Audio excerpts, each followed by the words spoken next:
of their best numbers. Listeners tend to like one more than the other, and you've got to know which one. You've got to get the right one out of this marvellous morass of cardboard.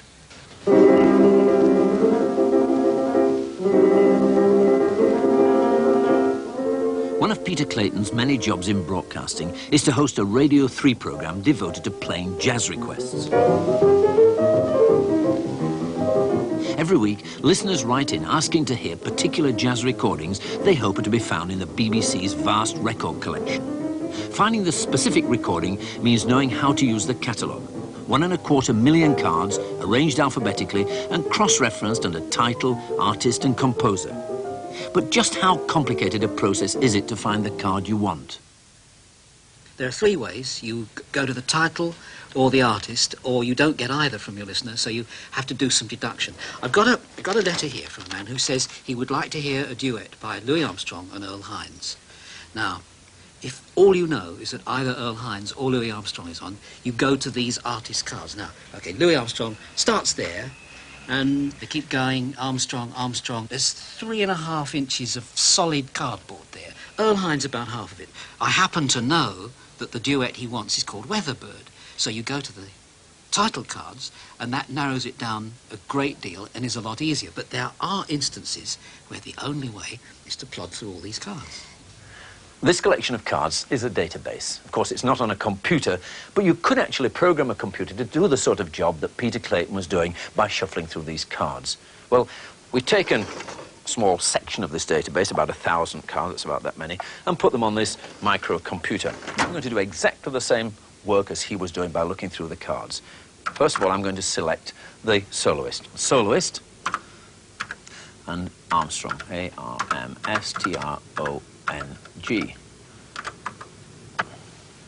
And there we have 117 records with Louis Armstrong. This one is Ain't Misbehaving. And we can go along and look at some of the other ones, Squeeze Me, whatever that is, and I'm Not Rough, and so on and so forth. Now, I want one with Earl Hines on it, so I can select again, soloist, and it's Hines, H-I-N-S. And there we've got 34 records with Earl Hines in it, and he's obviously in Squeeze Me with Louis Armstrong. Now, I know that Weather was in the title, so I select once again, on title, Weather. We don't need to type in the whole title. And there we have it, Weatherbird, one record of 3, and we can look at another record and we can see here the recording date, Chicago, 5th of December 1928. Well, you might ask why we'd want to put all this information on a computer in the first place. Well, it's very straightforward. If you wanted to access any of these cards, you actually have to be present here in this room. If the information was stored on a computer, you could access it from anywhere where there's a telephone line. Well, of course, there are 1 million of these cards here, and a little micro like this wouldn't make any dent on that whatsoever. But it can store, this particular system, 65,000 records, which is quite useful for many of the sort of databases you're likely to meet, particularly those in the home. So what do we need to know to use a database? Well, there are 3 fundamental concepts. Well, those 3 concepts have been around ever since computers were invented. And that's the concept of files, records, and fields. And it's relatively easy to understand it when you can actually see them physically. Here in the gramophone library, this file is a file of one manufacturer, and it's a collection of his records. So, exactly the same in computer terminology, a file is a collection of records. Here it's a real record. In computer terminology, a record is a collection of items of information which are held in fields. In this case, one field with the record manufacturer, World Records. Another, the record number, SM424. The title, Hot 5s and 7s Complete. Another field for the performer, Louis Armstrong and Earl Hines. And finally, a field for the track 4, Weatherbird.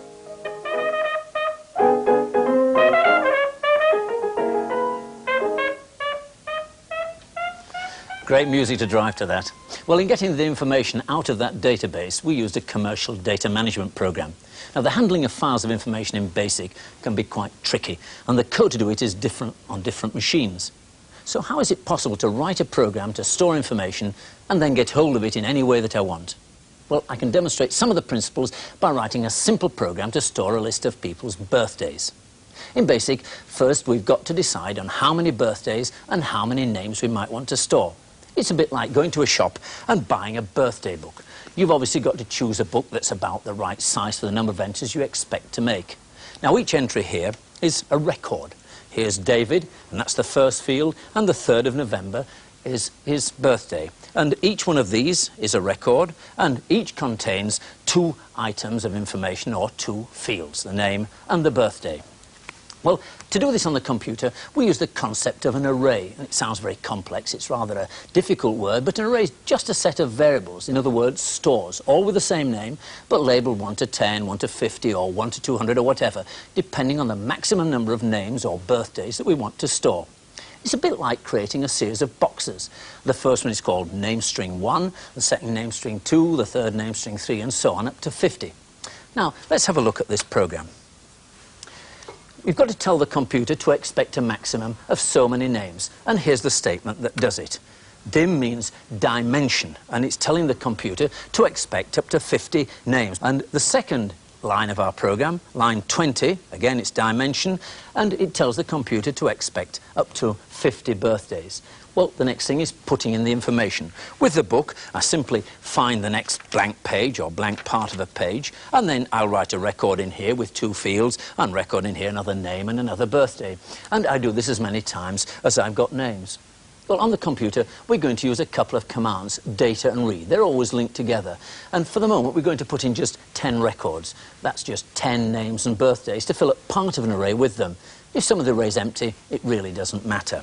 So the next instruction we have here is line 30 and line 50. So we're going to read those 10 items of data with that for item 1 to 10, next item. And here are the 2 statements, read and data. Read on line 40 and data is listed on line 60. We're going to read for the first time through the loop, read name string 1 and date string 1, and that goes to the data list there, and it will read in David and call it name string 1, and the 3rd of November and call it date string 1. The next time around the loop, it will read name string 2, which will be John, the contents will be John, and date string 2, which will be the 6th of August, and so on, and it'll go around that loop until it's read in the whole of that data and set up the array. So when we run the program itself, the data will be set into the array. Well, how do we find the information when we need it? Well, between lines 70 and 140, we've got a repeat until, which means it's a loop.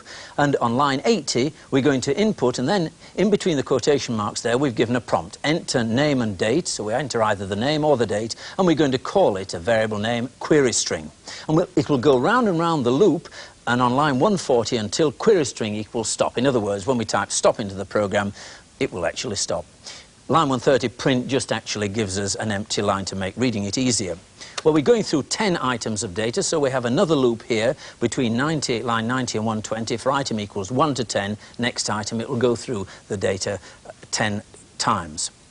And these are the 2 instructions which carry out the logic. The first time around the loop, if name string 1 equals query string, then print date string 1. And on line 110, if we'd entered a date, if date string 1 equals query string, then print name string 1. And it will go round and round this loop for item equals 1 up to 10 times until we've read through all the data that we've actually put into it. So let's run it. There is the prompt, enter name or date. So I'm going to enter David. And I've got a birthday there, the 3rd of November. This time I'm going to enter the actual date, 3rd of November. And it's scanned through and found 2 names there, David and Carol. And I'm going to say stop.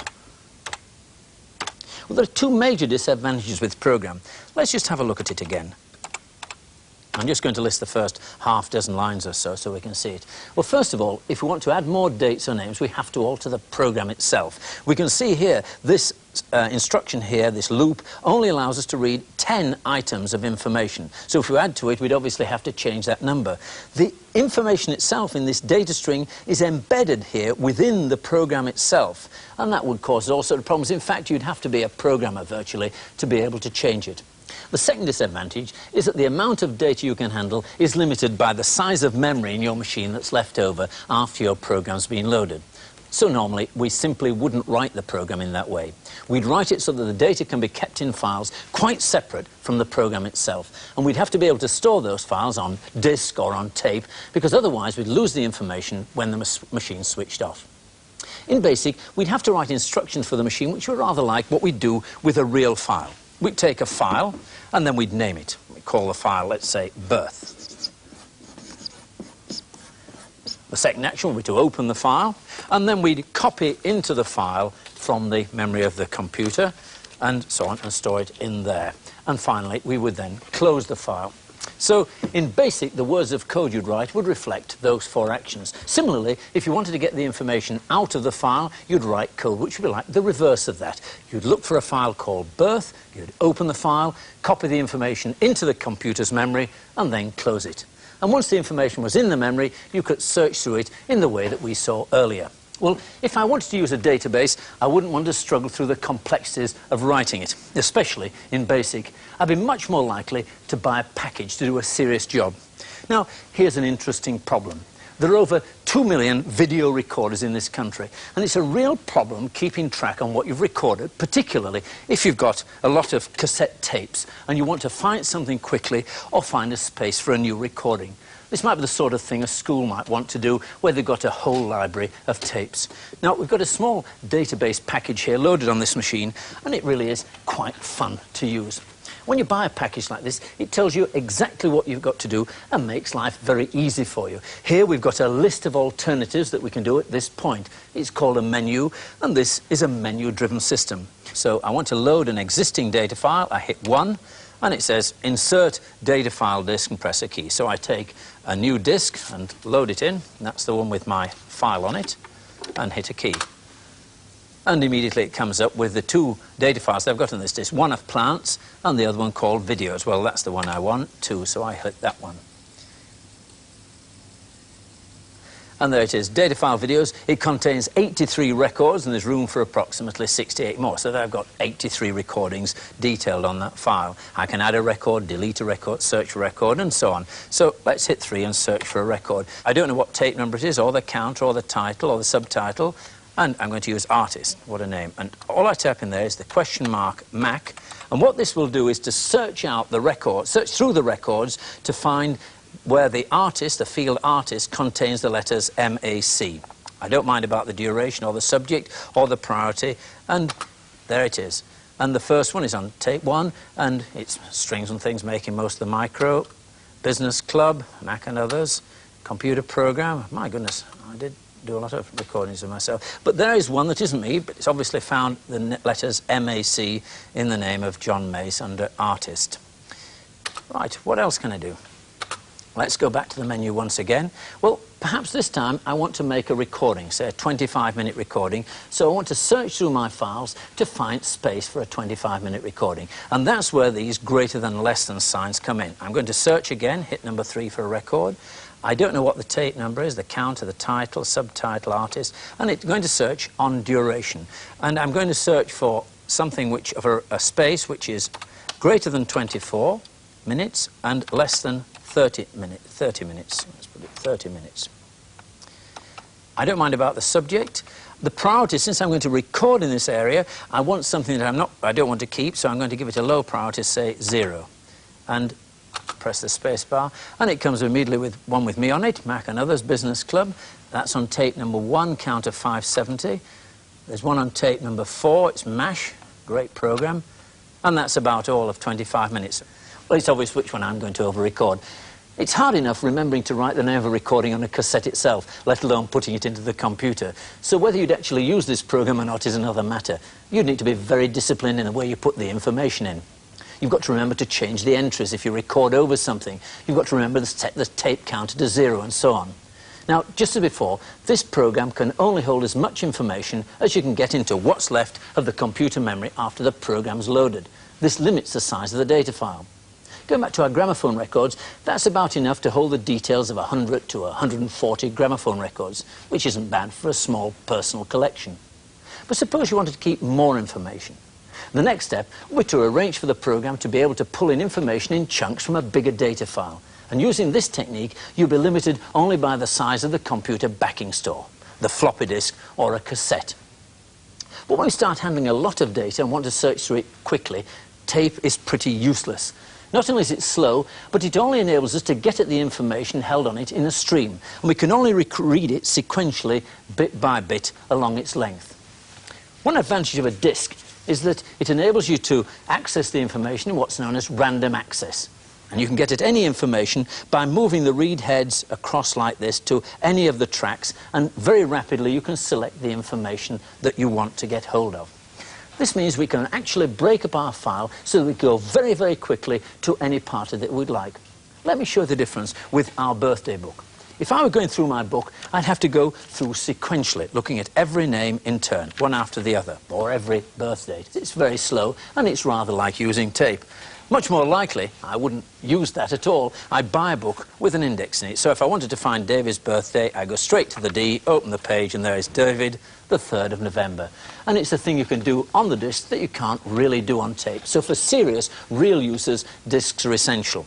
A 5-inch disc of this sort of floppy, would hold the details of about 400 of our gramophone records. And there are bigger floppy disks. This one is an 8-inch disc, which can hold details of about 5,000 records.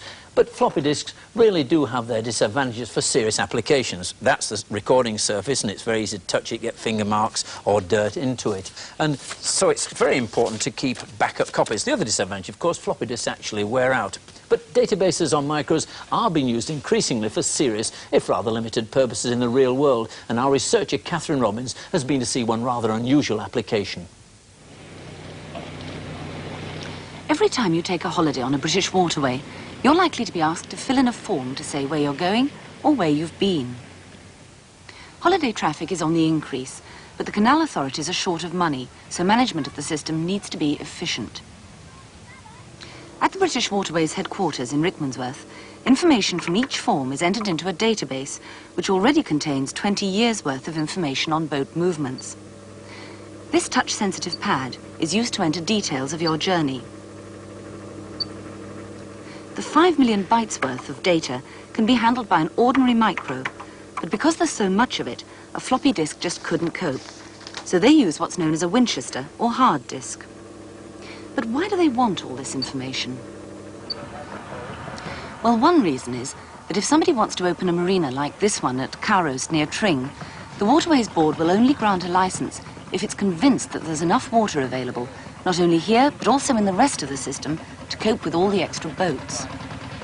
Now, while it might not look as if it would present much of a problem if a new marina was built around here, say, it could present a bit of a problem down here. As people take their boats down the canal, lock by lock, water is lost through each of the locks in turn. Of course, canals were originally built to link rivers, and many of them pass over the tops of hills. So all this lost water has to be replaced. It has to be found from somewhere and then pumped up into the system, which all in all is a pretty costly business. Now, some parts of the system are short of water. There's no water problem at Cowroast, for instance, but elsewhere there might well be. The statistical relationship between the likely number of boats passing along the canal and the level of water present is something that this database can predict and map out. This would be particularly important if a marina like the one at Cowroast were to be expanded.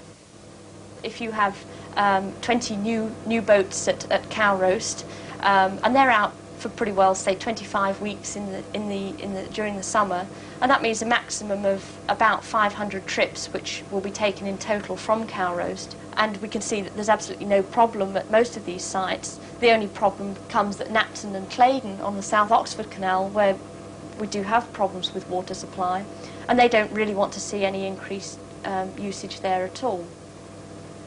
So negative water figures could mean empty locks or canals. But with the help of the database, problems can be anticipated and the whole system can be run more evenly and therefore more economically. Well, Catherine mentioned using a Winchester or a hard disk, and this is the sort of unit she's referring to. The main difference between this and a floppy is that it's a completely sealed unit. That enables the data to be packed much more densely on the recording surfaces. But of course, it can't be interchanged. This particular unit is 8 inches across the disk, but it holds 8 million characters of information. If we wanted to hold more information, we'd have to go to a large-scale mainframe computer. And this interchangeable disk here would hold 200 million characters of information. But it is interchangeable just like a floppy is. If we use the same technology as the Winchester disk, then we could push this storage from one disk unit up to 1,200 million characters, which is probably more than enough to hold all the details of the gramophone records in the BBC record library. Well, we can still use our micro for getting at information on large databases. And we've got a setup here which is quite interesting. We've got our micro, we've got a monitor, we've got a printer just in case we want to print out some results, and we've hooked it up to the telephone using this piece of equipment. It's an acoustic coupler. There's a program running in the machine which enables us to send code through the acoustic coupler to an ordinary telephone into the telephone network. And we've dialed up a number which gives us access to the data held on a large mainframe computer owned by the New York Times. And there are 1,800 million characters of press cuttings in that database. We've only made a local call, but we can get into that. And let's see what it is. Well, we're already signed on to it, and here are all the details of our signing on. It's copyright of the New York Times. And I thought it might be interesting to find out what's going on in the United States on computers and education in television. Well, first of all, let's find out what references they have to their three networks. And we're ready for this, and I know that the three networks are CBS, or ABC, or NBC. And I touch that, it's now scanning 1,800 million characters, and it will find out how many references there are to CBS or ABC or NBC in those files. And there it is, the result, 9,006 references. Right, well, let's reduce that. And to reduce it, all I type is 1, and that's the previous phrase, CBS or ABC or NBC, and education.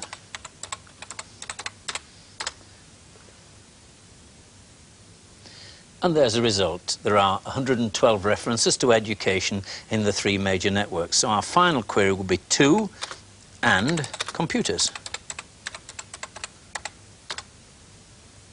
Of course, the response you're going to get will be very dependent on how many people are on the system at any one time. And there's just one reference to computers and education on their three major networks, so it doesn't look as if they're doing an awful lot about it. So let's find out what that's got to say, and we can do that by simply typing display. If I wanted, I could type it out on the printer to look at later, but I'll just take it up on the screen. Well, it's an extract from the Los Angeles Times from the 1st of October 1982, so it's fairly recent. CBS Inc. has formed a new unit, CBS Software, to handle game, education and home management software for the home computers. Say CBS intends to become leader in advanced technology businesses. And there are numerous other references there. So CBS looks as if they are beginning to do something about it. A valuable piece of information. Well, using this kind of commercial database can be costly at the moment because of subscription charges, but many people believe that this is the way we'll get information in the future. Next time, we'll be looking critically at the use of micros in the small business. Until then, goodbye.